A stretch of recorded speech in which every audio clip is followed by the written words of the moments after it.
अस्सलाम वालेकुम। Lecture 110 start हो गया जी हमारा कैफ 5 का। आखिरी दिन पे फिर पूछ लेना कुछ रह तो नहीं गया, ठीक है। अच्छा जी, अब आज इंशाल्लाह 2 लेक्चर्स होंगे अगेन।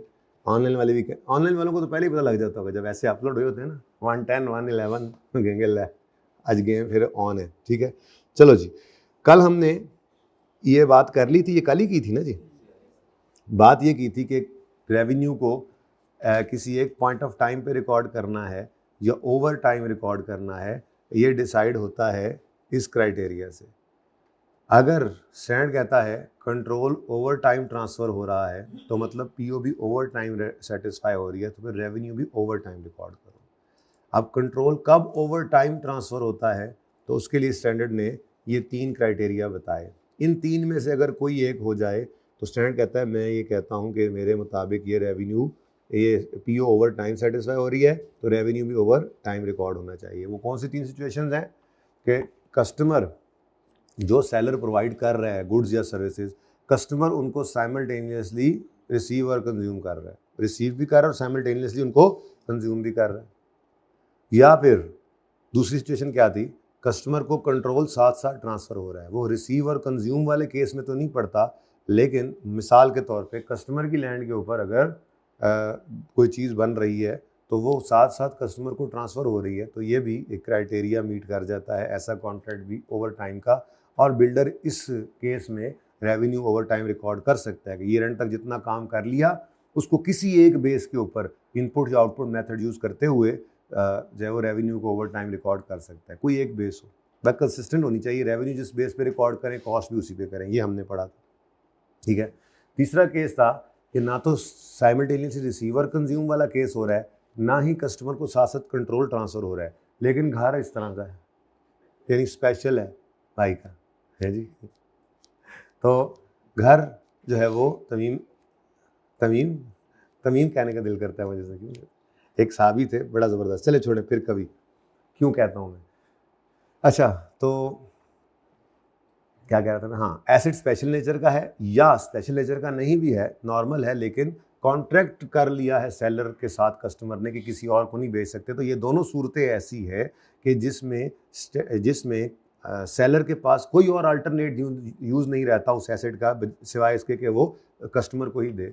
तो ये फिर एक तरह से पाबंदी, इन दोनों का मतलब क्या है, अगर ब्रॉडली स्पीकिंग इन दोनों का मतलब लें तो क्या है, एसिड का कोई अल्टरनेट यूज़ नहीं, लेकिन इसके साथ दूसरी शर्त भी ज़रूरी है। वो क्या है कि सेलर को राइट फॉर पेमेंट है, वर्क डन का भी और मुनासिब प्रॉफिट का भी, जिसमें हमने आगे जाकर देखा था कि सेल प्राइस बेसिकली वो रिकवर कर सकता है। तो ये दोनों शर्तें पूरी हो जाएं तो रेवेन्यू ओवर टाइम रिकॉर्ड किया जा सकता है, और अगर इन तीनों में से कुछ भी ना हो तो फिर स्टैंडर्ड कहता है कि रेवेन्यू ओवर टाइम रिकॉर्ड नहीं हो सकता। यहीं पर स्टैंडर्ड ने ये बातें की थी यहाँ पर कि अगर ये क्या है, what are the indicators when control is considered to be transfer to customer if a performance obligation is not satisfied over time, entity satisfies performance obligation at a point in time. अगर over time नहीं है तो फिर किसी एक time पे, अब उसके बेसिकली यहाँ पे इंडिकेटर्स दे रहे हैं, ठीक है। To determine the point in time, to determine the point in time, to determine the point in time at which customer obtains control of promised asset and entity satisfies the performance obligation, क्या है जी, the entity shall consider the requirement for control.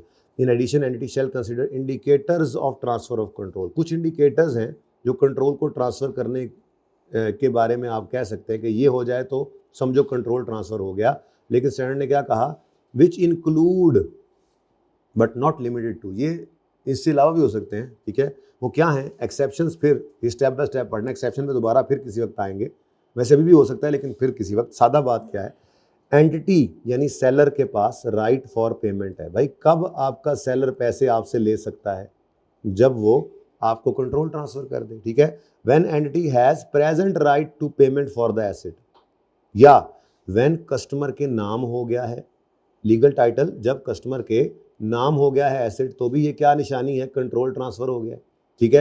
या customer के पास physical possession, exception अभी नहीं पढ़नी please, वो कल पढ़ेंगे इंशाल्लाह, ठीक है ना, हाजमा जरा सही रहता है फिर, ठीक है।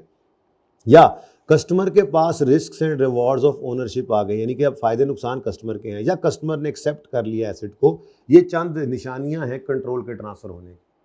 सेलर के पास राइट ऑफ पेमेंट आ गया, कस्टमर के पास लीगल टाइटल आ गया, कस्टमर ने एक्सेप्ट कर लिया गुड्स को, कस्टमर को रिस्क एंड रिवॉर्ड ट्रांसफर हो गए, या कस्टमर को फिजिकल पोजेशन आ गया। अब इसमें ना आगे वो बिल एंड होल्ड एक चीज़ लिखी हुई है, वो फिर एक्सेप्शन है, वो एक्सेप्शन अलग पढ़ेंगे, ठीक है। ऐसे ही एक एक्सेप्शन यहाँ पे भी sale on instalment basis given है, इसको छोड़ो। लीगल टाइटल पास नहीं हुआ या हो गया है, इसके एक्सेप्शन क्या है, फिलहाल एक्सेप्शन नहीं पढ़नी, फिलहाल सिर्फ सादा बात कि कंट्रोल के इंडिकेटर्स, ये थ्योरेटिकली भी आपसे पूछ सकता है, what are the indicators of control IFRS 15 के मुताबिक, तो आप कहोगे ये 5 है। Seller has right of payment, customer has ownership यानी title, customer has physical possession, customer has risk and reward, and customer या फिर customer has accepted the goods. तो ये क्या है, ये कंट्रोल के। अब अगली बातें बीच में छोटी मोटी हैं। कंसाइनमेंट सेल क्या है, वो यहाँ पर ही कंसाइनमेंट सेल के बारे में थोड़ी सी बात की गई, तो वो एक्सेप्शन जब पढ़ेंगे तो ये मैं आपको पढ़ा दूंगा, फिलहाल नहीं। फिलहाल तो मोटी मोटी बात, रिकॉर्ड करना है रेवेन्यू, तो पीओ के सेटिस्फाई होने को देखना है। अगर पीओ सेटिस्फाई हो रही है किसी एक पॉइंट ऑफ टाइम पे, तो रेवेन्यू उसी वक्त रिकॉर्ड होगा, और अगर पीओ सेटिस्फाई हो रही है ओवर टाइम, तो रेवेन्यू भी over time Aahista Aahista record होगा। फिर कुछ इंडिकेटर्स हैं कंट्रोल के ट्रांसफर होने के, जिनमें नॉर्मली ये eight a point in time को जो है वो रिप्रेजेंट कर रहे होते हैं कि अगर ये काम हो जाए तो कहा जाता है कंट्रोल ट्रांसफर हो गया, ठीक है। लेकिन अगर परफॉर्मेंस ऑब्लिगेशन ओवर टाइम से, देखें रिकॉर्ड करना है रेवेन्यू, अगर performance obligation at a point in time record satisfy हो रही है तो रेवेन्यू को eight a point in time record करो, नहीं तो ओवर टाइम करो। अब ओवर टाइम अगर रेवेन्यू रिकॉर्ड करना है तो उसका क्राइटेरिया ये, ओवर टाइम रेवेन्यू रिकॉर्ड करने के लिए जरूरी क्या है, पीओ भी ओवर टाइम सेटिस्फाई हो। पीओ ओवर टाइम सेटिस्फाई होने का मतलब क्या है, कंट्रोल भी ओवर टाइम ट्रांसफर हो। कंट्रोल ओवर टाइम ट्रांसफर होना है तो उसके लिए इनमें से कोई एक चीज होनी चाहिए, या तो साइमल्टेनियसली रिसीवर कंज्यूम हो, या फिर कंट्रोल साथ साथ ट्रांसफर हो, या फिर एसेट का कोई अल्टरनेट यूज ना हो सेलर के पास, सिवाय इसके कि वो कस्टमर को ही दे। लेकिन इसके साथ एक दूसरी शर्त क्या है कि उसको राइट ऑफ पेमेंट हो वर्क डन का प्लस रीजनेबल प्रॉफिट का। इतनी सी बात है। इसके बाद फिर आपको मैंने जाते जाते एक सवाल होमवर्क में दिया था, वो 15वां सवाल था। ये सवाल 8 नंबर का आई के अपने सितंबर 25 में सिर्फ इसी के ऊपर ही पूछ लिया था। ये 3 पॉइंट्स हर दफ़ा ऐसे ही पढ़ाए जाते हैं जी बच्चों को, कोई नई बात नहीं है, ठीक है। और बच्चे इसको ध्यान नहीं देते थे, जहाँ तक के ये आ नहीं गया, ठीक है। ये भी आ गया, इसके अलावा भी 1-2 जगह पे इसका यूज़ हुआ है। खैर एनीवेज, अब इसमें वो क्या कहता है, एनालाइज करो whether revenue should be recorded over time in each of the above contract in accordance with IFRS 15। अब सबसे पहला कह रहा है ओवर टाइम रिकॉर्ड करें या ना करें। इसके लिए भाई हमारे पास तो क्राइटेरिया है, ठीक है। 3 में से कोई एक काम हो जाए, क्या जी, साइमल्टेनियसली, रिवाइज करना जल्दी से, याद करें ना ज़रा, ठीक है। साइमल्टेनियसली रिसीव और कंज्यूम वाला हो, या कंट्रोल ट्रांसफर हो रहा हो,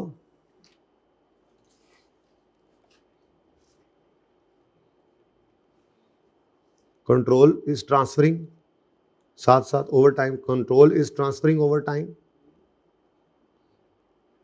या फिर no alternate use of asset to seller, no alternate use, लेकिन इसमें फिर क्या है, प्लस राइट ऑफ पेमेंट, मतलब इसके पास पेमेंट का राइट आ जाए, वो पेमेंट के अंदर वर्क डन भी है। ये 3 चीज़ों में से कोई एक हो जाए हमारे इन सवालों में, इन सिचुएशंस में तो ओवर टाइम, अगर ना हुआ तो इन टाइम। शुरू करें अब। इंडिपेंडेंट कॉन्ट्रैक्ट्स हैं, कोई अल्फा है जी जो एंटर हो रहा है कॉन्ट्रैक्ट में बीटा के साथ। Alpha entered into a contract with beta to provide admin support services, admin support जैसे हमारी पेरोल सर्विसेज थी, ठीक है, to beta for a period of 1 year. अब पीओ तो एक ही है कि आपने एडमिन सपोर्ट सर्विसेज देनी है, लेकिन वो पीओ सेटिस्फाई होती नजर आ रही है ओवर टाइम। लेकिन ये ऐसे नहीं कह सकते, ये इनमें से दोनों तीनों में से होना चाहिए। वैसे एडमिन सपोर्ट की नेचर ऐसी है, जैसे पेरोल सर्विसेज की नेचर है, ऐसी टीचिंग सर्विसेज की नेचर है, जिम सर्विसेज की नेचर है, इलेक्ट्रिसिटी यूटिलिटी कंपनी की सर्विसेज की नेचर है कि वो नेचर ही ऐसी है कि साइमल्टेनियसली एक सीरीज ऑफ गुड सर्विसेज आपको प्रोवाइड की जा रही हैं, और जैसे आपको प्रोवाइड की जा रही हैं आप उसको रिसीव करते हुए साइमल्टेनियसली कंज्यूम भी कर रहे हैं, समझ भी रहे हैं, कॉन्सेप्ट समझते हैं, रोज आप पढ़ के जाते हैं, रोज आप समझ के जा रहे हैं, तो साइमल्टेनियसली रिसीव करने के साथ साथ कंज्यूम भी कर रहे हैं आप, यूज होती जा रही है, ठीक है। तो इसकी नेचर ऐसी है। बाकी उसने फिर आगे बताया these services encompass data entry, scheduling, departmental meetings and tasks and so on, इस किस्म के काम है to help beta focus on its, ताकि बीटा अपने काम पे फोकस करे, इन चीज़ों में ना लगे। Alpha is not entitled to any amount if 1 year period is not completed. भाई ऐसी बात तो तब होती अगर ये स्पेशल नेचर का कोई एसेट होता, तो हम कहते ओ हो ये तो एसेट स्पेशल नेचर का है, लेकिन अल्फा को राइट ऑफ पेमेंट ही नहीं है जब तक पूरा साल कंप्लीट ना हो, तो ये फिर उस तरफ तो जा ही नहीं रहा। बल्कि इसमें तो क्या सिचुएशन बन रही है कि ये एडमिन सपोर्ट सर्विसेज की नेचर ऐसी है कि कस्टमर इनको बीटा इनको साइमल्टेनियसली रिसीव और कंज्यूम कर रहा है, तो फिर ये कॉन्ट्रैक्ट जो है ये ओवर टाइम कंट्रोल ट्रांसफ़र कर रहा है, पीओ ओवर टाइम सेटिस्फाई हो रही है, रेवेन्यू को ओवर टाइम रिकॉर्ड करेंगे। अब इसको लिखना है 8 नंबर के लिए, 2-3 नंबर के लिए लिखना है, तो आप फिर यूँ लिखोगे कि the contract of alpha with beta is a single performance obligation that is satisfied over time because admin support services are received and simultaneously consumed by beta. That's why revenue will be recorded over time. अब उन्होंने कैसे लिखा, एक minute, मैंने solution भी खोला था। हाँ अच्छा, इन्होंने क्या कर दिया है, इन्होंने वो पैरा पहले लिख दिया है, ठीक है, ए बी और सी लिखकर कहते हैं beta would simultaneously receive consuming the benefits of alpha's performance, therefore revenue should be the fact that another entity would not need to reperform. ये वाली बात वो जो एग्जांपल में लिखी हुई थी, already provide by demonstrate beta simultaneously, ये बात तो उन्होंने बीच में ऐड की है, जो हमने वो एग्जाम्पल एक नहीं देखी थी बीच में, ठीक है, पड़ी हुई कि जैसे वो गाड़ी जा रही है सामान लेकर, तो गुजरांवाला रुक गई है, तो फिर वापस लाहौर ला के नहीं गुजरांवाला की तरफ भेजना, बल्कि भाई जितना काम हो गया वो तो हो गया। तो ये एक निशानी होती है कि कस्टमर साइमल्टेनियसली रिसीवर कंज्यूम कर रहा है, ठीक है। तो इसलिए रिकॉर्ड कर लो क्राइटेरिया, उन्होंने क्राइटेरिया ये बोल दिया इज फुलफिल्ड, तो इसलिए रेवेन्यू पेमेंट की क्राइटेरिया ये फुलफिल हो गया। Payment terms have no effect on revenue, payment का कोई ताल्लुक नहीं है रेवेन्यू के साथ, रेवेन्यू रिकॉर्ड होना है पीओ के सेटिस्फाई होने, और पीओ सेटिस्फाई हो रही है यहाँ पर ओवर टाइम, क्योंकि कस्टमर साइमल्टेनियसली रिसीव और कंज्यूम कर रहा है। तो हमने तो और तरीके से लिखा, हमने उसी सिचुएशन को लिख दिया, बिल्कुल ठीक है वो भी, ठीक है। दूसरे पे आए, अब उन्होंने क्राइटेरिया ए बी सी को रेफर करना है, हमने उसी को लिख देना। दूसरा गैमा भी कोई है जी, गैमा वो डेवलप कर रहा है एक रेजिडेंशियल सोसाइटी, ले हमारा कल वाला सवाल बन गया फिर तो, है ना, कंप्राइजिंग ऑफ एक जैसे विलाज। डेल्टा कौन है, कौन था डेल्टा कल, हाँ नहीं कौन था हमारा डेल्टा, कौन था नहीं कल हमारा डेल्टा कौन था, किसने प्लॉट लिया था, किसने वो लिया था अपार्टमेंट, तलहा ने लिया था, हाँ हमारा। तो Talha entered into a contract with gamma to buy one of the villa, the control of villa will be transferred to delta once entire society is complete. अब सोसाइटी बना रहा है डेल्टा रेजिडेंशियल, ठीक है, और एक जैसे विलाज हैं, तो एसेट भी स्पेशल नेचर का नहीं है, कंट्रोल भी साथ साथ ट्रांसफर नहीं हो रहा, साइमल्टेनियसली रिसीवर कंज्यूम भी नहीं हो रहा, ठीक है। अब आगे वो कहता है कॉन्ट्रैक्ट में स्पेसिफिकली लिखा हुआ है कि कोई कस्टमाइज मोड, ये और पक्का कर रहा है आई कैप आपकी बात को, ताकि जिसने पढ़ा हो उसको पक्का हो जाए कि कोई कस्टमाइज मॉडिफिकेशन नहीं होगी, क्योंकि ये नहीं कर सकते आपके जी इधर कमरा छोटा कर दे बड़ा, एक जैसे कि सारे villas will be made during construction by gamma, delta is required to make payment in proportion to the work done. अच्छा, हमारे सवाल में तो सिर्फ एडवांस देकर तलहा ने क्या किया था, दूसरे साल के एंड में दिया था, ये क्या कह रहे हैं, नहीं पेमेंट साथ साथ करते रहेंगे। सो व्हाट, ये तो धोखा है, पेमेंट साथ साथ कर रहे हैं तो ये तो हर कोई करता है, ये सोसाइटियों वाले क्या करते हैं, ये आप इंस्टॉलमेंट्स लेते रहते हैं और 2 साल बाद आपको घर डिलीवर कर देते हैं, ठीक है। तो वो सोसाइटियों वाले साथ साथ रेवेन्यू रिकॉर्ड नहीं कर सकते।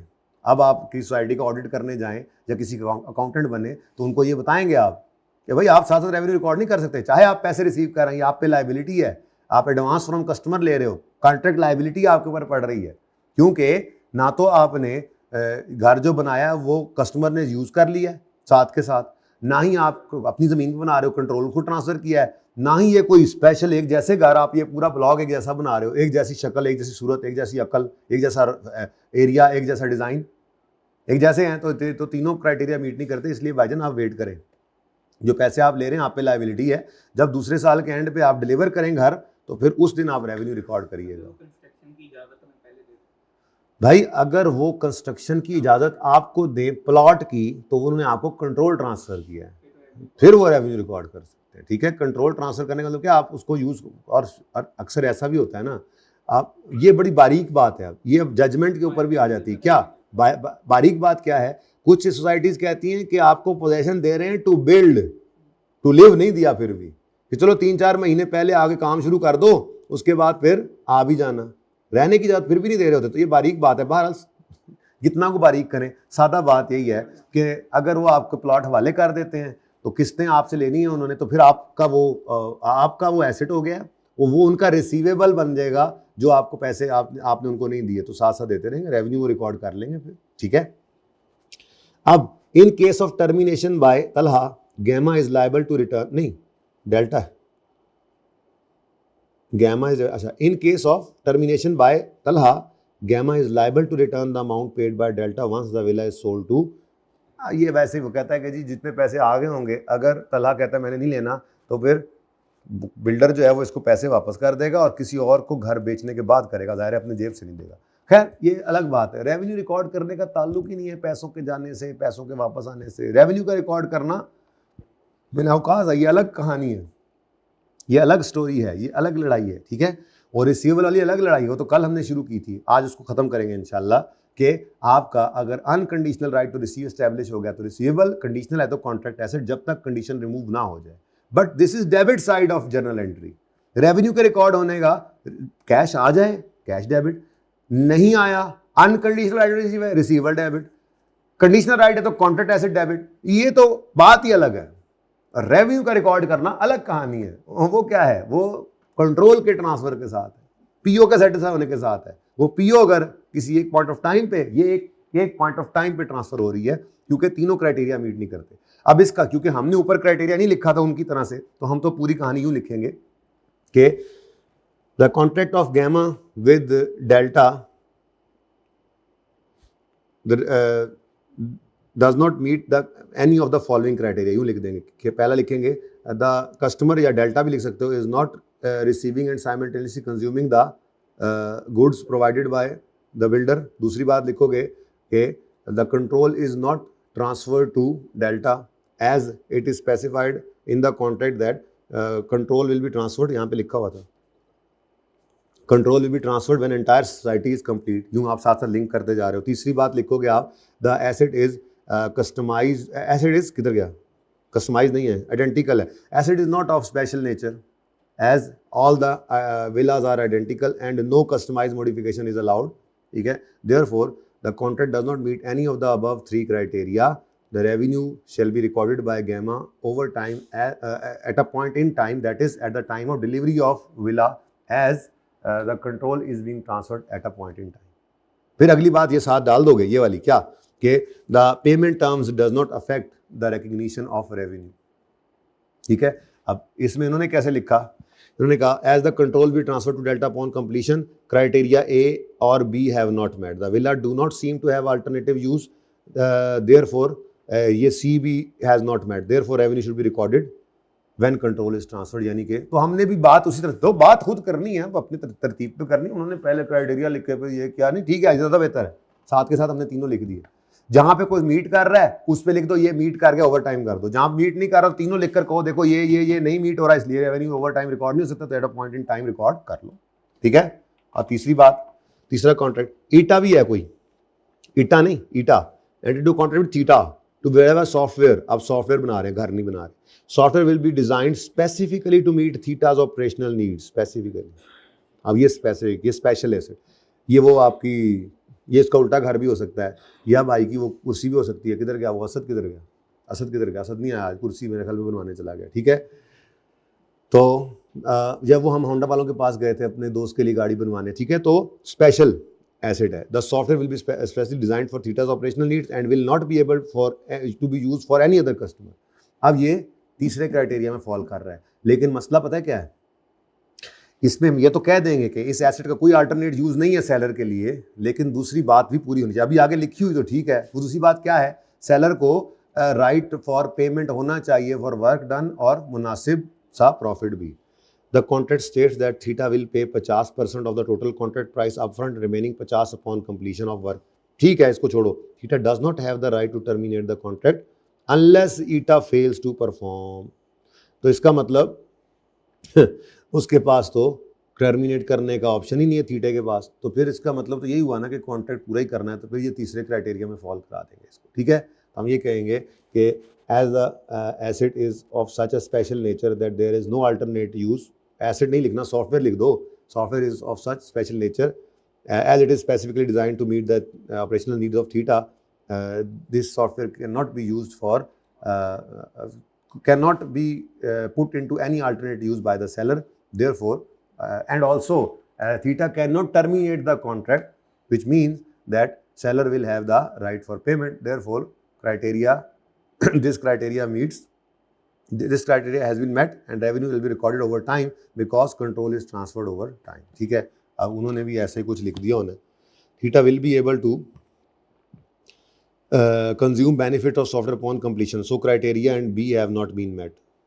ए क्यों नहीं मेट? क्योंकि ओवर टाइम साथ साथ नहीं हो रहा, बनेगा तो यूज़ करेंगे, उन्होंने क्यों यूँ बोला।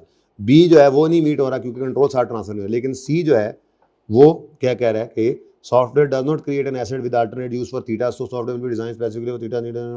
Eta will also have the right to payment of performance as theta cannot terminate the contract, therefore eta will record the revenue over time. अब जिसको वो डिस्कशन जिसने ली हुई थी उसी ने ये जवाब दे सकता था। ठीक है, अब कुछ समझ आई थोड़ी बहुत।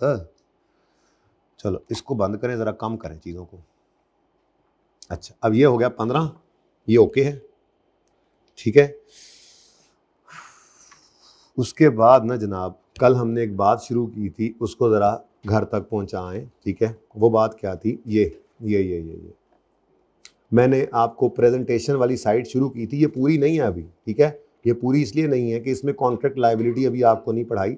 कॉन्ट्रैक्ट लायबिलिटी पढ़ाना कोई मुश्किल काम नहीं था, पर कॉन्ट्रैक्ट लायबिलिटी के अंदर ना एक बात ऐसी लिखी हुई है कि आपने जो ज़िंदगी में कभी नहीं देखी होगी। वो बात क्या है? आज तक आपने यही देखा होगा कि आप रेवेन्यू रिकॉर्ड करते हैं तभी आपका रिसीवेबल या कॉन्ट्रैक्ट एसेट हो सकता है। लेकिन एक स्पेशल केस ऐसा भी आएगा जब आपने रेवेन्यू रिकॉर्ड नहीं किया होगा, कोई कॉन्ट्रैक्ट लायबिलिटी रिकॉर्ड की होगी, फिर भी कॉन्ट्रैक्ट एसेट रिकॉर्ड होगा। ये एक गंदा सा केस है ना, स्पेशल, इसलिए इसको भी रोक दिया। और नहीं समझाऊंगा तो फिर समझ आ जाएगा, अभी नहीं समझा रहा। ठीक है, आज नहीं, ये मंडे को करेंगे। ठीक है, फिलहाल तो मैंने आपको ये कराया था। क्या अगर unconditional right to receive establish हो जाता है तो जिस दिन ये हो जाए उस दिन रिसीवेबल बुक कर लो। Unconditional right to receive. ठीक है, रेवेन्यू का बुक होना इसके साथ कोई ताल्लुक नहीं रखता। ठीक है, और अगर कोई कंडीशन अटैच है तो जब तक वो कंडीशन पूरी ना हो जाए तब तक आपने अनकंडीशनल राइट को कॉन्ट्रैक्ट एसेट, ये कंडीशनल राइट को to receive, conditional right to receive को क्या कहना है? ये क्या होता है? कॉन्ट्रैक्ट एसेट किसे कहते हैं जी? Conditional right to receive. As conditional right to receive. और जब वो कंडीशन पूरी हो जाती है तो आप उसको रिक्लासिफाई करके रिसीवेबल बनाते हैं। तो ये रिसीवेबल क्यों बनाते हैं? क्योंकि इसका मतलब क्या है, अब ये अनकंडीशनल हो गया। अनकंडीशनल राइट जब हो जाए तो तब रिसीवेबल बुक हो सकता है। तो अनकंडीशनल राइट टू रिसीव। तो जब तक आप कंडीशन मीट नहीं कर लेते जो अटैच्ड हो, आप तब तक उसको तब तक कहाँ पे रखेंगे? Contract asset. ठीक है, फिर हमने एक छोटा सा सवाल भी किया था। उसके बाद फिर मैंने आपको एक सवाल होमवर्क में दिया था, पता नहीं आपसे हुआ या ना हुआ, वो मिल के कर लेते हैं। सिंपल था, लेकिन अब कुछ करना भी तो है ना। तो थर्ड था ये, तो इसको कर लेते हैं इंशाल्लाह। ये सेकंड हो चुका हुआ है, ये भी ओके है इंशाल्लाह। TML entered into a contract to sell one of machine A. फिर इधर ही कर लेते हैं ये वाला सवाल, उधर पे दूसरा करते हैं अब अगला काम। ठीक है, असली तो नस्ली सवाल तो बाद चेक करना है। ठीक है, अभी जो रिसीवेबल को लेकर आएगा। ठीक है, ओके, लेकिन कोई नहीं, आधे घंटे का सवाल है। TML entered into a contract to sell 1 unit of machine A and machine B for a total price of 16 million. अब इसका मतलब क्या हुआ? इसका मतलब ये हुआ कि पहले तो सबसे पहले आपको यहाँ पे जगह बनानी पड़ेगी। ये 9 का ए, 9 का बी, हर तरफ यही छाया हुआ है भाई। 9 क्या कहते हो आप? आपको यहाँ से हटा ना दें हम? आप ज़रा अगर अपने मोहल्ले में चले जाएं ना, आपकी बड़ी मेहरबानी होगी। हमें यहाँ जगह चाहिए, हमें क्वेश्चन नंबर 8 को भी इज्जत देनी है। 8 को इज्जत दो जी स्टूडेंट। एसी बंद करवा दें जी। बहुत मुश्किल क्वेश्चन आपने पूछा, शुक्र है मैंने उसका जवाब दे दिया। ले जी, यहाँ पर ही ये रहे, ये बहुत ही करीब हो गया, तो चलें ऐसे, ठीक है।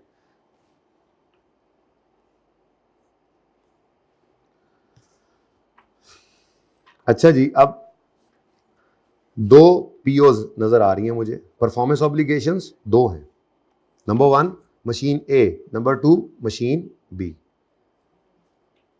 तो ओरिजिनल रॉन्ग रेक्टिफाइंग वाला चक्कर है। ये है जनाब क्वेश्चन नंबर 8 का पार्ट 3। क्वेश्चन पास पेपर 8 है, पार्ट 3 है। 3 है ना जी। अब ओरिजिनल रॉन्ग रेक्टिफाइंग वाला चक्कर है, लेकिन पहले वर्किंग करनी पड़ेगी। वर्किंग हमने क्या करनी है जी, मशीन ए है, मशीन बी है।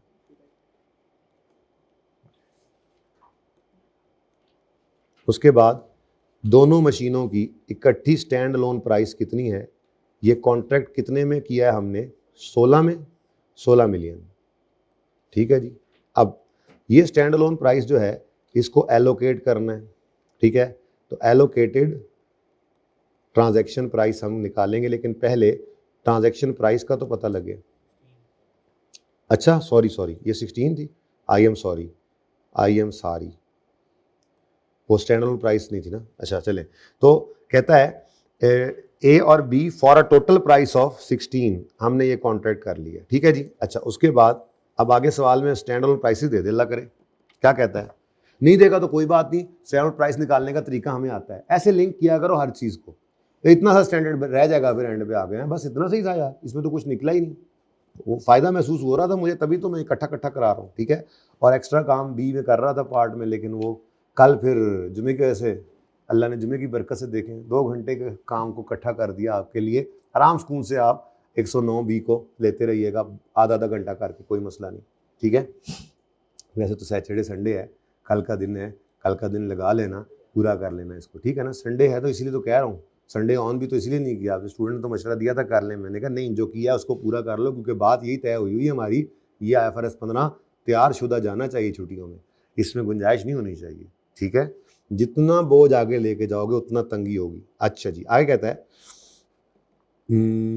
द कंसीडरेशन, अच्छा कहता है machine A will be delivered in December and machine B will be delivered in January. Consideration 16 is due only after TML transfer both the machines. Okay. TML sells A and B at standalone prices of 12 and 8 respectively. आगे तो फिर accountant की गलती है, तो 12 और 8 यानी कि 20।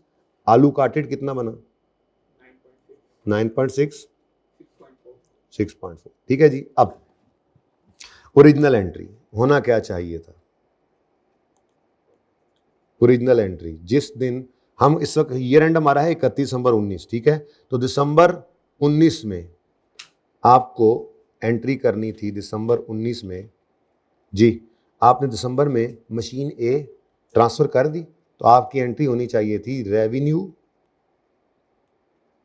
ए, लिख दूं ए, मशीन ए मतलब ए, रेवेन्यू ए का 9.6 ये रिकॉर्ड करना था आपने, और रिसीवेबल रिकॉर्ड करने ही लगे थे कि आपको कहा गया 1 मिनट, ये अभी कंडीशनल है upon delivery of machine B, तो आर्जी तौर पे इसको क्या रखने।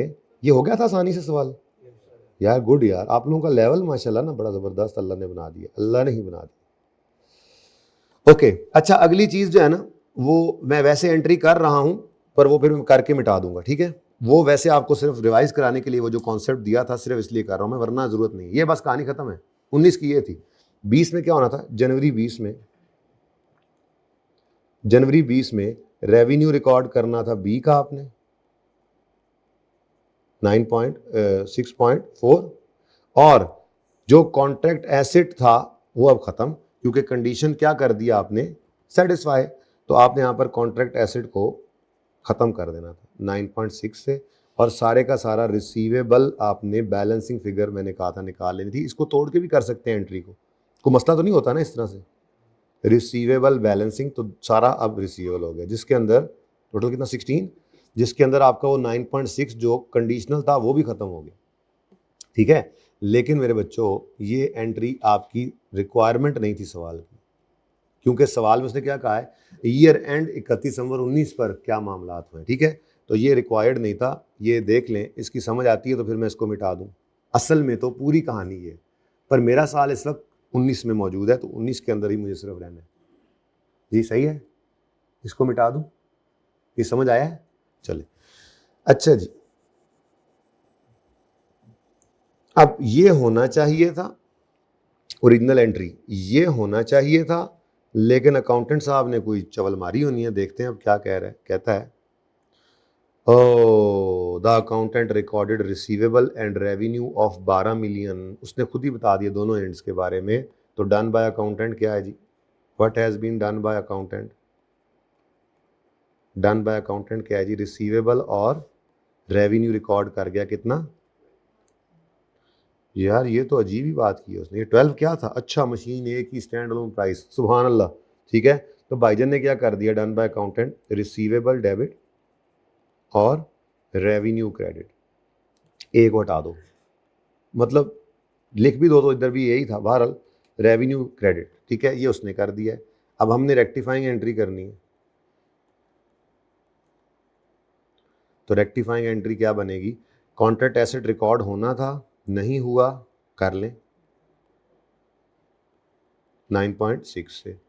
रेवेन्यू क्रेडिट होना था 9.6 से, रेवेन्यू क्रेडिट कर गए हैं भाई साहब माशाल्लाह 12 से, तो फिर रेवेन्यू को डेबिट करना पड़ेगा। अब कितने से डेबिट करोगे? 12 माइनस 9.6 जी 2.4 से। अच्छा जी, ये तो हो गए। अब रिसीवेबल रिकॉर्ड किया, रिसीवेबल नहीं रिकॉर्ड कर सकते भाई अभी आप। कैसे रिसीवेबल? कोई रिसीवेबल रिकॉर्ड नहीं है। होना भी है तो कॉन्ट्रैक्ट एसेट होना है, वो भी 9.6 का। जो आपने किया गलत किया, चलो उल्टाओ इसको। अब रेक्टिफाइंग एंट्री आ गई और ये पूरा हो गया, ठीक है। उसके बाद 1 आपसे पहले ही हो चुका है या 1 अभी रहता है? 1 में कॉन्ट्रैक्ट कॉस्ट वो कॉन्ट्रैक्ट कॉस्ट आ रही है ना। चलो, ये भी आज सेकंड क्लास में होपफुली मैंने एंड पे पढ़ा देना है। जब पढ़ा देना है तो ये 8वें का 1 भी आपका होमवर्क, फिर आपका काम खत्म हो जाएगा इस सवाल का, ठीक है। लें जी, कोई मसला है तो पूछ लें, ठीक है। अच्छा, अब ये 7 मैंने कहा था कल कि हम करेंगे, तो ये हम आज करेंगे। अच्छा भला आपने कर लेना था अगर रिट्रोस्पेक्टिव एडजस्टमेंट ना होती, लेकिन वो भी कोई ऐसा काम नहीं है, ऑटोमेटिकली वो काम हो जाना है। बस आपने, वही बात है, स्टैंडर्ड की बात को मानते हुए स्टार्ट में खड़े होकर क्या लग रहा है, जो ओरिजिनल एस्टीमेट है उस बेस के ऊपर आपने एंट्री करनी है। और जब टाइम आना है उस वक्त अगर तो उम्मीद के मुताबिक ही हुआ है तो कुछ चेंज नहीं करना पड़ेगा, और अगर उम्मीद से आगे पीछे हो गई है बात तो फिर एडजस्टमेंट पड़ जाएगी। रेवेन्यू में बढ़ना है या कम होना है वो होता रहेगा, ठीक है। तो इस सवाल के अंदर उसने देखा क्या क्या लिखा, क्या हुआ है? Entries without date would not be awarded any marks, ताकि बच्चा आगे पीछे ना कर सके इसको, ठीक है। तरतीब एंट्री की लेट से तरतीब आगे पीछे हो भी जाती है तो खैर है, डेट नहीं हो, लेकिन हम तो तरतीब भी वही रखेंगे, डेट्स भी डालेंगे, लेकिन डेट के बगैर उसने कहा एंट्री मैंने नहीं कबूल करनी, ठीक है। चलो जी, अब पढ़ते हैं सवाल। Thursday enterprises is a supplier of product जी। ये बेसिकली बिरयानी वाला है, ठीक है, और ये सप्लाई करता है बिरयानियाँ, और he has provided you following information. यकम अगस्त 18 पे बिरयानी वाला एंटर हुआ है 6 मंथ कॉन्ट्रैक्ट के अंदर with sir Asif Asif for sale of biryanis to sir Asif for 250 पर डिब्बा। अब अंडर द फॉलोइंग टर्म्स क्या हैं? अगर सर आसिफ ने 5000 डिब्बों से ज़्यादा ख़रीद लिए ड्यूरिंग ये 6 महीने, तो प्राइस पर unit would be retrospectively reduce to 215। अभी प्राइस क्या है? 250। अब इकट्ठे 5000 बिरयानी तो मंगा ली, नहीं सर आसिफ ने तो पूरे सेशन के अंदर जो बिरयानियाँ मंगवानी है ये तो उसका कॉन्ट्रैक्ट है, ठीक है। अब उसने क्या लालच दिया सर आसिफ को, बिरयानी वाले ने, अगर आपकी परचेज ड्यूरिंग 6 मंथ इंक्रीज़ हो गई 5000 डिब्बों से, तो हम बाद वाले तो आपको 215 फी डब्बा के हिसाब से देंगे ही, पिछले वालों को भी रिट्रोस्पेक्टिवली एडजस्ट करेंगे। तो वो दो तरीके होते हैं, कैश भी वापस मिल सकता है। नॉर्मली कैश नहीं मिलता। इस इन ट्रांजेक्शन में हम करते क्या है, वो अगले बिल के अंदर एडजस्टमेंट डाल देगा और इस दफ़ा कम पैसे लेगा, बात तो एक ही है, ठीक है। अच्छा, लेकिन ये ना बड़ा मुश्किल मामला है, क्योंकि सेलर यानी बिरयानी वाला जो है उसका ये सर आसिफ के साथ पहली बार कॉन्ट्रैक्ट हो रहा है, ठीक है। तो उसको पास्ट ट्रेंड उसके सामने नहीं है। एक तो उसके पास पास्ट ट्रेंड नहीं है, लेकिन उससे बड़ी बात सर आसिफ को भी अभी उस पर एतमाद नहीं है। पहली बार उससे बिरयानी आ रही है, ठीक है। सर अदनान से पूछ के उन्होंने यही बंदे से मंगवा ली है, लेकिन अब उन्होंने खुद चेक करना है। तो यही लिखा जा रहा है आगे कि unconditional right to receive consideration. Unconditional right to receive मतलब रिसीवेबल। बिरयानी वाले तुमने रिसीवेबल पता है कब बुक करना है? सर आसिफ ने कहा है भाईजान देख लें, मैं पहले चेक करूंगा, ठीक है। ये ना आप भाई हैं, ठीक है, पर मैं भी भाई हूं आपका, तो आपको पहले बिरयानी चेक करवानी पड़ेगी, ठीक है। तो आपका रिसीवेबल एस्टैब्लिश होगा कब? Upon completion of quality control procedure bye sir Asif for the first order. जब पहला ऑर्डर आना है ना, तो हमने उसको चेक करना है। अगर वो हमारे म्यार पे पूरा उतरती है बिरयानी, तो फिर आपका अनकंडीशनल राइट एस्टैब्लिश होगा। इसका मतलब रिसीवेबल बुक करेगा बिरयानी वाला, सर आसिफ वाले पहले ऑर्डर का रिसीवेबल बुक कर सकता है जब 1 हफ्ता गुजर जाए क्वालिटी प्रोसीजर वाला। अब मसलन 1 अगस्त को ये कॉन्ट्रैक्ट हुआ है और मसलन सर ने 15 अगस्त को बिरयानी का ऑर्डर किया है, 10 डिब्बे भिजवा दो ज़रा चेक करने हैं, तो वो पहले ऑर्डर का रिसीवेबल नहीं बुक कर सकता बिरयानी वाला 15 अगस्त को, बल्कि 15 + 7 22 अगस्त को जाके वो बुक कर सकता है। अच्छा, अब ये तो मसला आ गया डेबिट साइड का, लेकिन अगली बात क्या है, बिरयानी का डब्बा एक गुड्स है, उनका कंट्रोल ट्रांसफर हो जाना है जब डिब्बे सर आसिफ के पास पहुंच जाने। समझ आ रही है बात? तो अब वो दूसरी तरफ रेवेन्यू खड़ा है, जाके सुने जरा, दूसरी तरफ रेवेन्यू खड़ा है, तो रेवेन्यू तो को रिकॉर्ड करना है 15 अगस्त को, जब उसने, बल्कि यही वाली डेट्स उठा लूं, पहला ऑर्डर 10 अगस्त, बाद में फिर सवाल में दोबारा 10 हो जाना है, ठीक है। अच्छा, 10 अगस्त को सर आसिफ ने 3000 डिब्बों का ऑर्डर दे दिया। अब ये पहला ऑर्डर है। अच्छा, पहले ऑर्डर का रिसीवेबल रिकॉर्ड नहीं हो सकता 10 अगस्त को, बल्कि वो जाकर होगा 17 अगस्त को। अच्छा, अब ये 17 को कोई 16 कर दे या 17 कर दे, इस पे नंबर नहीं कटेंगे। कोई बंदा 10 को गिनती करके बना रहा होगा, कोई 10 के अलावा बना रहा होगा, ये कोई गलती नहीं होती, ठीक है ना। अब इसमें ना पड़ जाना, मेहरबानी ताड़ी, ठीक है। 17 लिखोगे 16 लिखोगे वो सही है, ओके। अच्छा, तो 10 अगस्त को ऑर्डर रिसीव करेगा जब सेलर, तो वो सर आसिफ के इस ऑर्डर का रिसीवेबल बुक नहीं कर सकता, क्योंकि अभी 1 हफ्ता चेक करना है सर ने कि क्वालिटी कैसी है। अब उनके अपने प्रोसीजर्स हैं, कुछ मुख्तलिफ लोगों से जो है वो चेक करवाएंगे, खिला के उनको, उसके बाद फिर मुख्तलिफ लोग अपनी रिपोर्ट्स जो है वो बनाएंगे, उसमें थोड़ा टाइम लगता है। तो वो रिपोर्ट खिला तो उसी दिन देना है सर ने, लेकिन फिर रिपोर्ट्स बनते हुए कि जी इसमें मिर्चें ज़्यादा थी, इसमें नमक कम था, इसमें फिर एक बाकायदा एक पूरा जो है वो टेस्ट किया, कुछ उसमें से खाना वो लेबॉर्ट्री में भी सर ने भिजाया, तो करते कराते 7 दिन लग जाते हैं। तो 7वें दिन यानी 17 अगस्त को रिसीवेबल बुक कर सकता है। अब ये तो लड़ाई हो गई सेलर की रिसीवेबल और कॉन्ट्रैक्ट एसेट की। तो 10 को कॉन्ट्रैक्ट एसेट बुक करेगा और 17 को कॉन्ट्रैक्ट एसेट खत्म करके रिसीवेबल। ये तो होगी लड़ाई डेबिट की। दूसरी लड़ाई वो अभी यहां पर नहीं होगा, तो फिर देखेंगे, फिलहाल ये देख लें। पहले इतने तो नवा कट्टा खुल गया, तो वो ना मैनू सही करा देना, ठीक है। अच्छा, वो आपको लॉजिकली समझ आएगी बात जब ये एंट्री लिख लेंगे, तो नहीं होगा तो वापस आ जाएगा यार, ओके। अच्छा चले छोड़े, फिलहाल ये सवाल तो कर लें पहले, अगर मगर बाद में। कहानी सुनो ना, कहानी सुनो, एंजॉय करो, ठीक है। अगली बात ये तो होगी रिसीवेबल की बात, आगे नहीं मैंने जान दे रहे। दूसरी तरफ है बिरयानी वाला। बिरयानी वाले ने रेवेन्यू बुक करना है बिरयानियों का। अब बिरयानी वाले ने तो 10 अगस्त को कंट्रोल ट्रांसफर कर दिया, बिरयानी वालों ने तो 10 अगस्त को कंट्रोल ट्रांसफर कर दिया, तो बिरयानी वाले को रेवेन्यू तो 10 अगस्त को रिकॉर्ड कर लेना चाहिए, वरना कॉन्ट्रैक्ट एसेट का नाम में क्यों लेता? वो वही 17 को ही रिकॉर्ड कर लेते रिसीवेबल। पर मसला क्या आ गया है, रेवेन्यू ने रिकॉर्ड होना है जब कंट्रोल ट्रांसफर होना है, और कंट्रोल ट्रांसफर कब हो रहा है? Upon delivery. गुड्स का नॉर्मली हो जाता है upon delivery control transfer. Risk and reward किसको ट्रांसफर हो गया? सर आसिफ को। खाएंगे बिरयानी, खिलाएंगे बिरयानी, रिस्क क्रेडिट रिवॉर्ड किसको ट्रांसफर हो गया सर? आसिफ को 10 अगस्त को, तो रेवेन्यू 10 अगस्त को बुक करेगा। इस गपशप लगा रहा हूं ताकि एंट्रीज ऐसे कर दें आप, ठीक है। और रिसीवेबल बुक नहीं कर सकता तो फिर आर्जी तौर पे कॉन्ट्रैक्ट एसेट बुक करेगा, ठीक है। और रिसीवेबल बुक कर लेगा 17 तारीख को जाके एडजस्टमेंट जब हो जाएगी। एक तो लड़ाई ये होगी खत्म। अब अगली बात, रेवेन्यू कब बुक करना है ये तो डिसाइड हो गया कि 10 को बुक करना है, कितना बुक करना है ये अलग मुसीबत होगी। क्यों?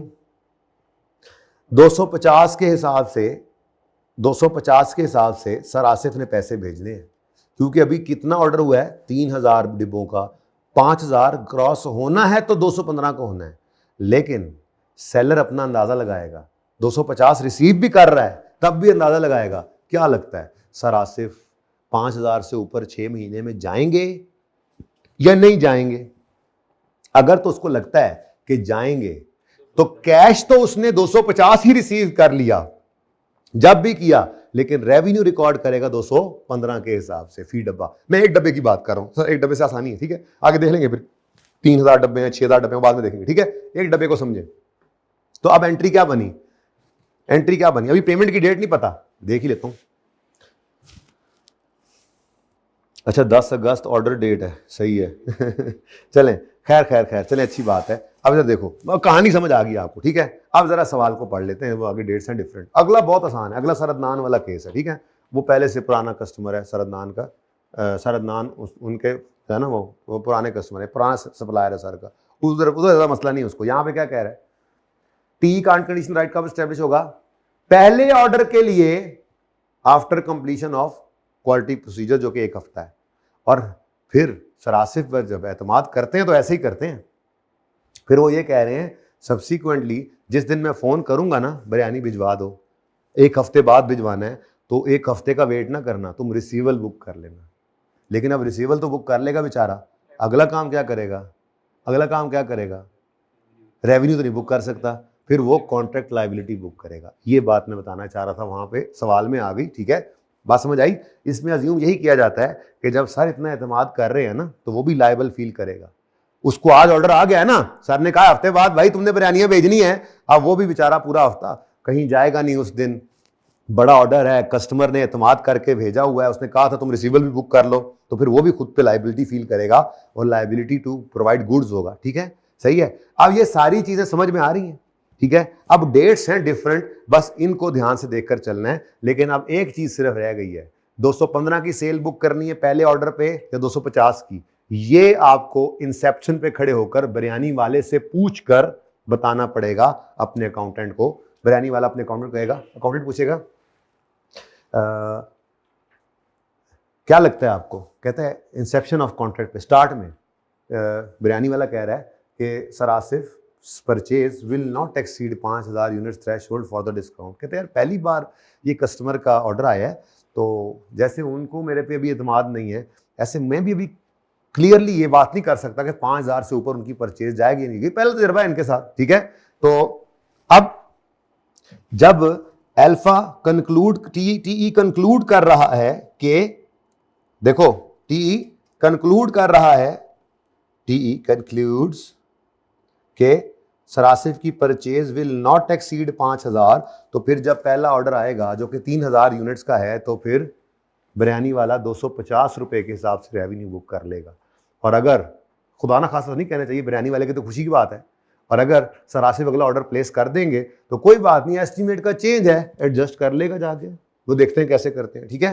ये बात समझ आई है? अब आओ आगे आती है कहानी ऑर्डर्स की, ठीक है। तो ये मुश्किल सवाल है, 10 नंबर इसीलिए इसके हैं। अगला आसान है, सरदनान वाला केस बड़ा आसान है, ठीक है। वो सरदनान का पुराना सप्लायर है, सब चीजें रूटीन के अंदर सेट है पहले से ही, ठीक है, इसलिए वहां पे इतना मसला नहीं आना। अब यहां कहता है अल्फा प्लेस्ड फॉलोइंग ऑर्डर्स, 10 अगस्त को ऑर्डर प्लेस किया, इस दिन तो कुछ नहीं होना, 3000 यूनिट्स का है, डिलीवरी ऑफ गुड्स यानी ट्रांसफर, साथ ही उसने सवाल में लिखा है कि इस दिन ट्रांसफर हो गया कंट्रोल ट्रांसफर हो गया तो पीओ सेटिस्फाई तो रेवेन्यू रिकॉर्ड, यानी कि इसने 28 अगस्त को रेवेन्यू रिकॉर्ड करना है, लेकिन पैसे 12 सितंबर को आने हैं, इसलिए 28 अगस्त को पहले ऑर्डर का ये रिसीवेबल बुक कर लेगा, है ना। नहीं कर सकता, पहले ऑर्डर में यही तो मसला था। 28 अगस्त को कॉन्ट्रैक्ट एसेट बुक करेगा, 29, 30, 31 1 2 3 4 4 सितंबर, मैंने अपनी तरफ से कोई 3 कर रहे तो भी वो गलत नहीं होगा। अच्छा ठीक है, तो 4 सितंबर को जाकर वो कॉन्ट्रैक्ट एसेट डेबिट करके क्रेडिट करके रिसीवेबल को डेबिट कर लेगा। और फिर जब पैसे आएंगे 12 सितंबर को तो फिर वो रिसीवेबल क्रेडिट करके कैश डेबिट कर लेगा, कोई मसला।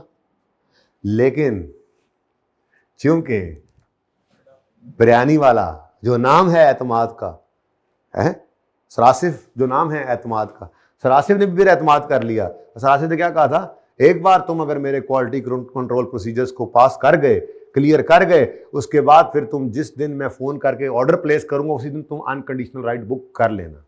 अब दूसरे ऑर्डर की बारी आनी, बड़ा जबरदस्त सवाल है, इसने पकड़ के प्रेजेंटेशन को सारा ऐसे साइड पे कर देना आपके कॉन्सेप्ट समझा के। इसीलिए ये 10 मिनट का सवाल मैं आधे घंटे में करा रहा हूं। 4 तो एंट्रियां थी 15 मिनट का, आधा घंटा लगे पौना लगे, पर प्रेजेंटेशन तो तैयार करें ना। ठीक है भाई, समझ आ रही है बात। तो ये जबानी चल रहा है। 25 दिसंबर को क्या होगा, ये ऑर्डर प्लेस करेंगे सर, तो फौरन वो करेगा रिसीवेबल डेबिट, क्योंकि यहां लिखा हुआ है कि unconditional right would be established on placement of order by sir Asif for subsequent orders.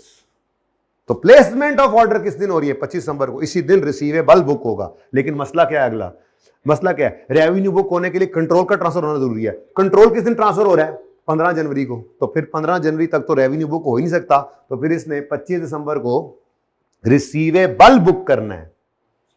एक बात याद रखना, अभी ना रखना, अभी फिलहाल ये समझ आ रहा है, ठीक है। वो बात वही करने लगा था, लेकिन वो फिर बात उलट तरफ चली जाएगी, ठीक है। सादा बात, कॉन्ट्रैक्ट एसेट नहीं, कॉन्ट्रैक्ट एसेट के अगेंस्ट कॉन्ट्रैक्ट लायबिलिटी नहीं हो सकती ये याद रखना, ठीक है। वो रेवेन्यू के अगेंस्ट हो सकती है, ये करने लगा था बात, फिर मुंह से निकल ही गई। छोड़ो इस बात को, देखेंगे फिर। फिलहाल रिसीवेबल डेबिट, और दूसरी तरफ चूंकि गुड्स डिलीवर नहीं हुई तो कॉन्ट्रैक्ट लायबिलिटी क्रेडिट। जिस दिन गुड्स डिलीवर हो गई contract liability debit, revenue credit. जिस दिन पैसे आ गए तो फिर रिसीवेबल तो पहले से बुक्ड था, तो cash debit, receivable credit. 10 number side पे, ठीक है। इतनी सी बात थी, लेकिन ये सारी बातों को जरा आसान न कर लें, हम यूं कर लेते हैं, हम यूं लिख लेते हैं जी orders. First order sir Asif का फर्स्ट ऑर्डर जो है, ये पार्ट ए में कर रहा हूं ना, तो पार्ट ए का फर्स्ट ऑर्डर। तो फर्स्ट ऑर्डर में रिसीवेबल किस दिन बुक करना है आपने, बोलो। पार्ट ए के फर्स्ट ऑर्डर में रिसीवेबल कब बुक करना है, 10 अगस्त में 7 दिन ऐड करो जी। 15 अगस्त बोलो, नहीं, रिसीवेबल कब बुक करना है, तरतीब से चलते हैं, चलो यूं कर लेते हैं। पहला ऑर्डर आपने कॉन्ट्रैक्ट एसेट बुक करना है। किस दिन कॉन्ट्रैक्ट एसेट बुक करना है, जिस दिन आपने गुड्स डिलीवर की, यानी कि 28 अगस्त को, ऐसा ही है, कर लें 28 अगस्त। दूसरी चीज, रेवेन्यू कब बुक करना है, रेवेन्यू भी इसी दिन ही बुक करना है, 28 अगस्त को। और पेमेंट कब रिसीव की, पेमेंट की एंट्री कब करनी है, 12 सितंबर, ठीक है। लेकिन यार ये 28 अगस्त क्यों लिखवाया, क्या बनता है, 10 + 7 17 अगस्त, ठीक है। ये पहले ऑर्डर की कहानी है। लेकिन सर आसिफ के सब्सीक्वेंट ऑर्डर्स की क्या कहानी है, हाँ नहीं, देखो ना, जिस दिन ऑर्डर, हाँ सॉरी, ऑर्डर रिसीव हुआ सर, सॉरी, मैं इस डेट के साथ 7 दिन ऐड कर रहा था। 28 के साथ ऐड तो किए थे, कितने ऐड बनते हैं, कितने, 4, कितने बने, क्या डेट आई, 28 अगस्त में 7 दिन ऐड करो ना। 28 अगस्त पे क्या है, 28 अगस्त पे तो रेवेन्यू बुक होना है, ठीक है। लेकिन चूंकि कंडीशन अटैच की गई है कि आपका रिसीवेबल तब बनेगा जब आप हमारा क्वालिटी कंट्रोल रिव्यू पास करोगे, तो फिर फिलहाल तो 28 अगस्त को क्या हो जाएगा, कॉन्ट्रैक्ट एसेट, ठीक है। लेकिन फिर साथ में एक ऐड कर देता हूं, फिर यही हो सकता है, ऐसे तरतीब से एंट्रीज इजी हो जाएंगी, ठीक है ना। वैसे इसका मसला कोई नहीं, आपको समझ तो आ गई थी, लेकिन फिर भी जरा मेरा दिल कर रहा है जरा पानी में मदानी डालने का जी। तो अच्छा, रिसीवेबल किस दिन बन जाएगा आपका, वो बताना ज़रा डेट क्या थी। 28 में 7 दिन ऐड करो, 4 सितंबर, और फिर रिसीव कर लोगे, ठीक है। ओके, नाउ सेकंड ऑर्डर, यानी सब्सीक्वेंट ऑर्डर्स के लिए फिर क्या है, सब्सीक्वेंट ऑर्डर्स के लिए कॉन्ट्रैक्ट एसेट कोई एग्जिस्ट नहीं करता, क्योंकि फिर अनकंडीशनल राइट एस्टेब्लिश हो जाता है, कोई पासिंग शासिंग कोई नहीं करनी आपने, तो फिर आपने रिसीवेबल बुक करना है सेकंड ऑर्डर के लिए ऑर्डर डेट पर। ऑर्डर डेट क्या है, सेकंड ऑर्डर की डेट क्या है, 25 दिसंबर। लेकिन दूसरी तरफ रेवेन्यू रिकॉर्ड करने के लिए आपको वेट करना पड़ना है, इसलिए जब तक रिसीवेबल गुड्स डिलीवर नहीं होती तब तक कॉन्ट्रैक्ट लायबिलिटी में पड़ा रहेगा। तो रेवेन्यू किस दिन रिकॉर्ड करोगे फिर, अपॉन डिलीवरी 15 जनवरी, इस दिन फिर कॉन्ट्रैक्ट लायबिलिटी खत्म हो जाएगी। और तीसरा क्या होगा जी, पेमेंट, ये किस दिन रिसीव होगी, 10। वाह सुभान अल्लाह, तो रेवेन्यू बाद में आ रहा है और पेमेंट पहले आ रही है, तो अच्छी बात है ना। ऐसी बातें अगर हम ऐसे लिख लें तो कितना फायदा हो। वैसे वहां भी पढ़ा रहे तो काम ठीक था, लेकिन मैं जरा डेट वाइज कर रहा हूं इसको, ठीक है। हाँ, इधर भी एक और यवल वजी हुई है, तो कोई बात नहीं, इसलिए तो डेट्स लिख ली हमने, ठीक है। चलें आगे, शुरू करें काम। अब बोलो, तो अब सबसे पहले तरतीब से चलो, 28 अगस्त को क्या हो रहा है, ये अब दोनों चीजें आपके सामने आ गया, बस डेटा आपके सामने है। फिलहाल एट इंसेप्शन ऑफ कॉन्ट्रैक्ट क्या लगता है बिरयानी वाले को, सरासिफ ने 5,000 से ऊपर नहीं जाना। अब ये जो ऑर्डर 3,000 यूनिट्स का आया है, इसमें पहला काम 28 अगस्त को होना है, जब बिरयानी वाले ने बिरयानी भेज के रेवेन्यू बुक करना है और कॉन्ट्रैक्ट एसेट बुक करना है। ये अब रेवेन्यू बुक करना, ये डिसाइड हो गया। अब ये रेवेन्यू बुक करना है 215 फीट डब्बे के हिसाब से, 250 फीट डब्बे के हिसाब से। ये उसने बताया कि जी मेरा अंदाजा है कि इनकी परचेज 5,000 से ऊपर नहीं जाएगी, तो contract asset debit, revenue credit कर देंगे 28 अगस्त को 3,000 इंटू 250, पहली एंट्री। वैसे तो आप पे भी छोड़ दो, कर लेंगे आप, लेकिन मैंने नहीं छोड़ना, मैं नहीं छोड़ना आज शाम तक। तुसी ने ना लियो, क्वेश्चन पास पेपर का कौन सा है, ठीक है जी, पेज नंबर ही बता ही दो, 530, ए पार्ट। तो रिक्वायरमेंट क्या है, जरा पढ़ दो। प्रिपेयर करें journal entries for the year ended 18 और 19 दोनों, सुभान अल्लाह। तो फॉर द ईयर एंडेड 30 जून 31 दिसंबर 2018। चलें जी, ऐसे कर लेते हैं। अब 18 वाले साल में पहला ऑर्डर आ गया है और वो 28 अगस्त को मामला शुरू हो रहा है। 28 अगस्त को 2018 को मैंने आपको कहा कि आप कॉन्ट्रैक्ट एसेट बुक करेंगे, ठीक है, क्योंकि आपने गुड्स डिलीवर कर दी हैं, तो रेवेन्यू तो रिकॉर्ड करना था। अब रेवेन्यू तो रिकॉर्ड हो गया, लेकिन दूसरी तरफ क्या करें, कॉन्ट्रैक्ट एसेट बुक करें, क्योंकि कंडीशनल है right upon quality control review, ठीक है। तो 28 अगस्त को आपने एंट्री पास की, बोले कितनी को एंट्री हो जानी है यार, पूरा नहीं आ जाएगा, चलो ऐसे ही करो, कॉन्ट्रैक्ट एसेट डेबिट और रेवेन्यू क्रेडिट, क्योंकि रेवेन्यू का क्रेडिट होना बेटा, रेवेन्यू का क्रेडिट होना किसके साथ जुड़ा हुआ है, बोलो, हाँ, गुड्स को कंट्रोल के ट्रांसफर होने के साथ, ठीक है। तो आपने कहा जी हमने 3,000, पहले रुपीस लिखते होते हैं आप रूटीन में या पहले क्वांटिटी, क्या लिखते होते हैं, क्वांटिटी। चलो 3,000 डिब्बों का रेवेन्यू 215 के हिसाब से बुक कर लेता हूं मैं, 215 ना 250, और यही आपका रिसीवेबल जो बनना है फिलहाल कॉन्ट्रैक्ट एसेट है। यानी असल में पता है क्या है, असल में ये वो बिल है जो बिरयानी वाले ने बना के भेजना है। जब बिरयानियां रिसीव करनी है तो उनके ऊपर जो बिल लगा होगा, वो बिल किस तरह का होगा, वो बिल यूं लिखा होगा, ठीक है, यूं लिखा होगा उसमें 3,000 बिरयानी, ठीक है, एट द रेट ऑफ ₹250 करके ऐसे नीचे करके उसमें टोटल कितना बनता है, 750,000, ये लो 750,000 ये बिल बना होगा, ठीक है जी। ये उसने कौन सा, थर्सडे बिरयानी, जुमेरात बिरयानी, ठीक है जी। तो ये 3,000 बिरयानियों का बिल इसने इस तरह से भेजा होगा, तो ये बिल सर ने रिसीव कर लिया। अब सर की एंट्रीज नहीं है, ये बिरयानी वाले की एंट्रीज हैं, तो बिरयानी वाले ने एंट्री पास की 750,000 हो, नहीं मैं कर रहा, और 750। यहां पे ऊपर मैं लिखूंगा रुपीज इन थाउजेंड्स। 3000 है, 3000 ही तो है, और क्या है, और क्या है। ये तो आप लोगों को ना पता नहीं क्या हो गया, ज्यादा पढ़ा रहा हूं आजकल तो आप लोगों को शायद नजर ही सही नहीं आ रहा। कैमरे वालों ने देख लिया, ऑनलाइन वालों को तो लग गया होगा जी। अच्छा, अब जी ये तो हो गई एंट्री पहली। उसके बाद क्या हुआ जी, उसके बाद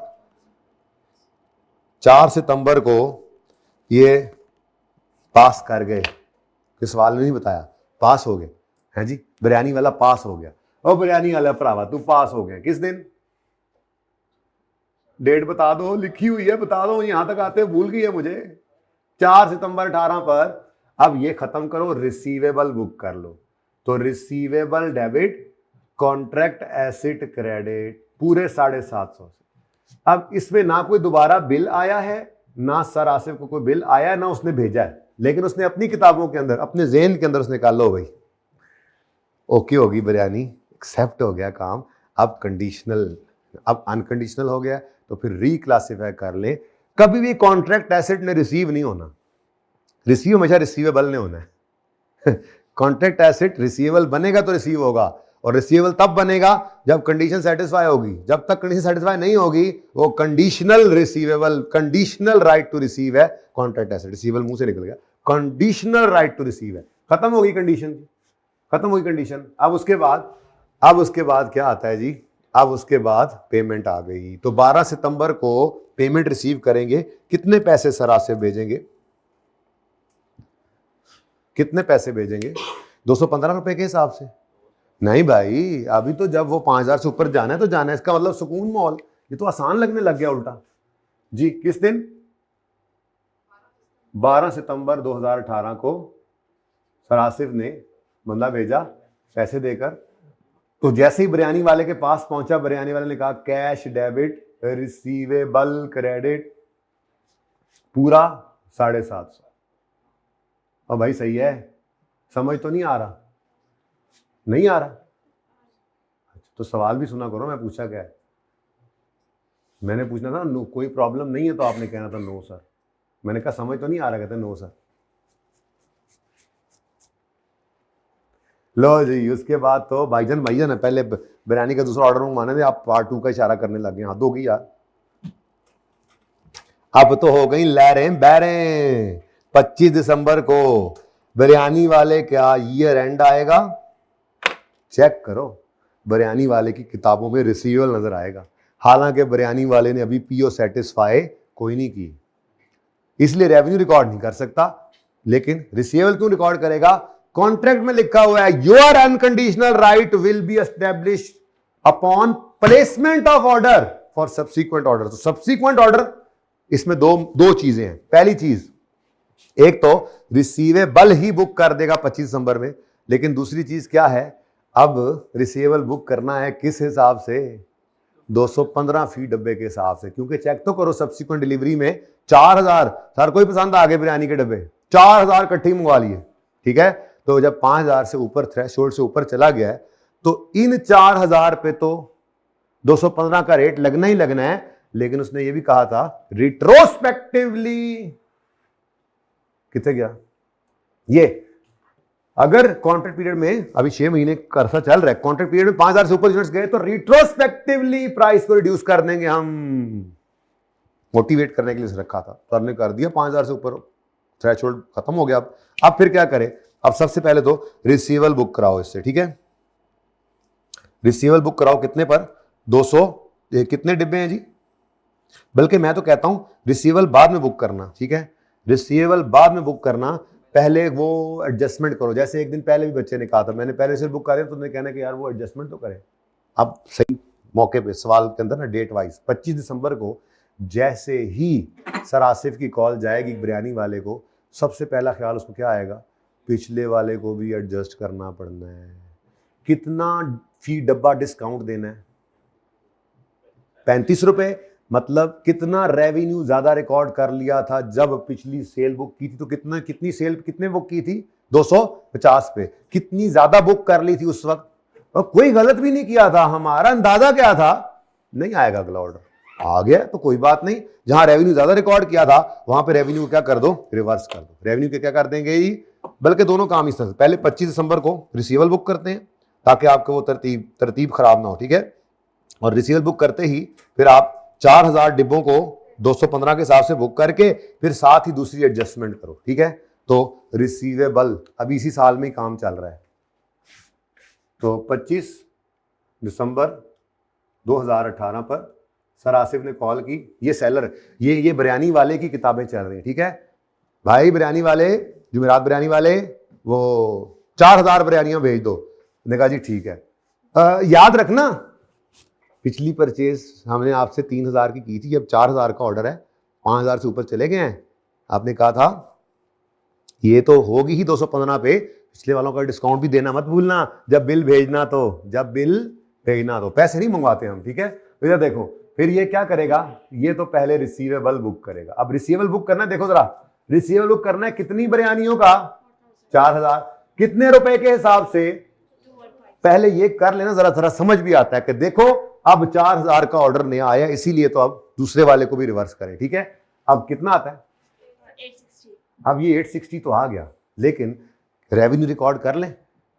25 दिसंबर को कंट्रोल ट्रांसफर हुआ है, नहीं, कंट्रोल तो जाके 15 जनवरी को ट्रांसफर हुआ है। इसका मतलब अगर सर ने कहा अनकंडीशनल राइट आपका एस्टेब्लिश हो गया तो फिर ये भी लायबल है, अब ये भी कहीं और नहीं जा सकता, इसको ये ऑर्डर भी पूरा करना पड़ेगा, बाइंडिंग कॉन्ट्रैक्ट है, ठीक है। तो यहां पर फिर इसने कहा जी मेरी कॉन्ट्रैक्ट लायबिलिटी है, मैं लायबल हूं कि मैं 860 रुपए की बिरयानियां, liability to deliver goods in future.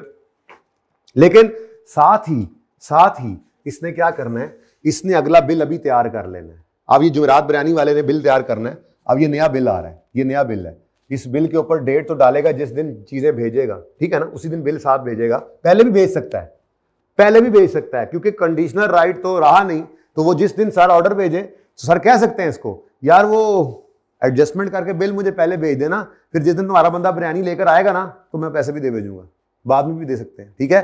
तो बहरहाल ये देखो, ये यूं करेगा, जुमेरात बिरयानी वाला क्या करेगा, 4000 बिरयानियां हैं एट द रेट ऑफ 215, ये कितना बनता है, 860, लेकिन साथ ही वो कहेगा, एडजस्टमेंट को उर्दू में क्या कहेंगे साथ ही वो क्या कहेगा, हाँ, बकाया जात नहीं, चलो बकाया, फिर 3000 बिरयानी, कोई रेफरेंस डालेगा और उसके अंदर फिर क्या करना है, एडजस्टमेंट। वो कितनी करनी जरा वो तो देख लें। तो 25 दिसंबर पे खड़े होकर अब उसने कहना है पिछले 3000 डब्बों के ऊपर हर डब्बे में 35 रुपए की सेल ज्यादा बुक कर ली थी, तो वो सेल रिवर्स करनी है, तो रेवेन्यू क्या कर लेंगे, डेबिट। अब ये देखना जरा, रेवेन्यू 3000 डिब्बों का 35 रुपए के हिसाब से ज्यादा रिकॉर्ड हुआ था, ये 105 रेवेन्यू में तो रिवर्स हो गया। अब क्या करे सेलर, कैश भेज दे, दो ऑप्शन है उसके पास, और ये दोनों ही आप कर दें तो सही है, क्योंकि कॉन्ट्रैक्ट में कहीं ये नहीं लिखा हुआ कि उसने इस डिस्काउंट को एडजस्ट करना है अगली परचेज में या कैश रिफंड करना है। तो अगर कोई बच्चा यहां पर कैश भी लिख दे सेलर की तरफ से कि कैश भी हो गया, गलत नहीं है, लेकिन मैं आपको एक आसान तरीका क्या बता रहा हूं, ये अगला बिल जो ओपन किया हुआ है वो क्या कर देगा, इसकी हिट किसको लगा दो, रिसीवेबल को, यानी वो ज़हनी तौर पे रिसीवेबल को कम कर लेगा, ये 105 और टोटल क्या बन गया 755, ठीक है। तो ये बिल अब उसका, ये अब सर भेजेंगे उसको, चेक कर लो। तो रिसीवेबल उसने जो बुक किया उसको एडजस्ट भी कर दिया। दो ऑप्शन है मैंने अर्ज किया, आप यहां पे कैश भी लिख सकते हैं भाई, कोई दुनिया की ताकत आपको रोक नहीं सकती, क्योंकि सवाल में क्लियरली नहीं लिखा हुआ, सवाल चुप है तो आपकी मर्जी है, आप कैश क्रेडिट कर दें, या तो सवाल स्पेसिफिकली लिखता कि रिट्रोस्पेक्टिवली उसको एडजस्ट करेंगे और adjustment will be made in subsequent purchase, तो फिर तो मजबूरी थी ये करना। लेकिन अगर ऐसा नहीं लिखा हुआ तो आप अज्यूम कर सकते हैं कि ये कैश आ गया होगा, लेकिन ज्यादा आसान तरीका यही है, ठीक है, रिसीवेबल को ही एडजस्ट कर। इसलिए मैंने पहले ये एंट्री करवाई कि पहले ऑर्डर रिसीव करके उसने ये बुक किया, साथ ही उसने ये एडजस्टमेंट की, रिट्रोस्पेक्टिव की। ये रिट्रोस्पेक्टिव डिस्काउंट अलाउ करना, और क्या, कुछ भी नहीं, कोई मुश्किल है, लेकिन जरा पहले एक बार करा दे तो चंगा होता है, ठीक है। अच्छा, अब बिल देख लें, आखिरी बार बिल मिटने लगा, इतना खूबसूरत बिल, खौफ सूरत है वैसे तो। अच्छा, तो यहां पर हमने साल को एंड कर देना है। अब बरयानी वाले की बैलेंस शीट के अंदर रिसीवेबल नजर आ रहा होगा, ठीक है, और साथ ही एक कॉन्ट्रैक्ट लायबिलिटी भी नजर आएगी, ठीक है। अब लायबिलिटी 860 की बरयानियां भेजने की है, लेकिन रिसीवेबल सिर्फ आपका नजर आ रहा था 755 का, क्योंकि वो पुराने पैसे जो ज्यादा आए थे अब उनको एडजस्ट करना है, ठीक है। तो यहाँ पे आमिर भाई की बात मानते हुए पार्ट 2 शुरू कर लेते हैं।